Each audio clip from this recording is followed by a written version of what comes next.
যদি আপনার একজন কন্যা সন্তান থাকে তবে জেনে রাখুন, একজন কন্যার জীবনে সবচেয়ে বড় শত্রু কখনো কখনো তারই কোনো ঘনিষ্ঠ বন্ধুই হতে পারে। নারীর স্বভাবের ভেতর একটি বিষয় স্বাভাবিকভাবেই থাকে, যাকে সে মন থেকে ভালোবাসে খুব দ্রুত তার দ্বারা প্রভাবিতও হয়ে যায়। তার কথা বলার ভঙ্গি, চলাফেরা, পোশাক, আচার আচরণ, এমনকি লজ্জাবোধ পর্যন্ত অজান্তেই নিজের করে নেয়।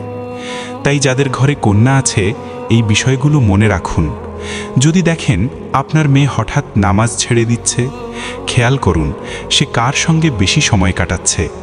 যদি দেখেন পর্দা নিয়ে হঠাৎ বিরক্তি বা অভিযোগ শুরু করেছে, দেখুন তার বন্ধুর মানসিকতা কেমন। পড়াশোনায় মনোযোগ কমে গেলে, ফলাফল খারাপ হলে খোঁজ নিন স্কুলে সে কার পাশে বসে। স্ক্যান্ডেল, মোবাইল বা ছবি সংক্রান্ত সমস্যাগুলো অধিকাংশ সময় কাদের মাধ্যমে ছড়ায়? বন্ধুদের মাধ্যমেই। বখাটি ছেলেরা নম্বর কিভাবে জানল? উত্তর প্রায় একই, তার কোনো বন্ধুর মাধ্যমেই। আমি কথা বলছি না যে প্রতিটি ভুলের পেছনেই বন্ধু দায়ী, কিন্তু এটাও অস্বীকার করা যায় না একজন মেয়ের আচরণে হঠাৎ যে বড় পরিবর্তন আসে তার প্রায় 70% আসে বন্ধু মহল থেকে। কয়েকটি সোনালী উপদেশ এক ভাইয়ের পক্ষ থেকে বোনদের জন্য। বাবার বন্ধু হও, তার সঙ্গে তর্ক নয়, বিশ্বাস গড়ে তোলো।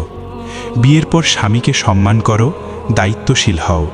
নারী সমাজের ভিড় থেকে নিজেকে বাঁচিয়ে চলো, কারণ কখনো কখনো আপন বোনও অজান্তে ক্ষতির কারণ হতে পারে। মনে রেখো, সবার উপদেশই কল্যাণের হয় না। অনেক উপদেশের আড়ালে থাকে হিংসা আর ষড়যন্ত্র। মোবাইল নম্বর শুধু পরিবারের লোকদের দাও, অপ্রয়োজনীয় বন্ধুত্ব থেকে দূরে থাকো। ইনস্টাগ্রাম ও ফেসবুকের বন্ধুত্বগুলোকে বাস্তব জীবন ভেবো না, এসব শুধু শেখার জন্য ব্যবহার করো। নিজের মনে স্পষ্ট সীমারেখা টেনে রাখো। নামাজ, পর্দার ব্যাপারে যত্নবান হও। নিজের সম্মান, বাবার সম্মান, ভাইয়ের সম্মানে খেয়ালে রেখো। অকারণে বেশি কথা বলা কমিয়ে দাও, কারণ অধিকাংশ গোপন কথা বেশি কথার মাঝেই ফাঁস হয়ে যায়। কথাগুলি ভালো লাগলে আমাকে ফলো করে ভিডিওটি শেয়ার করে দিও। আল্লাহ হাফেজ।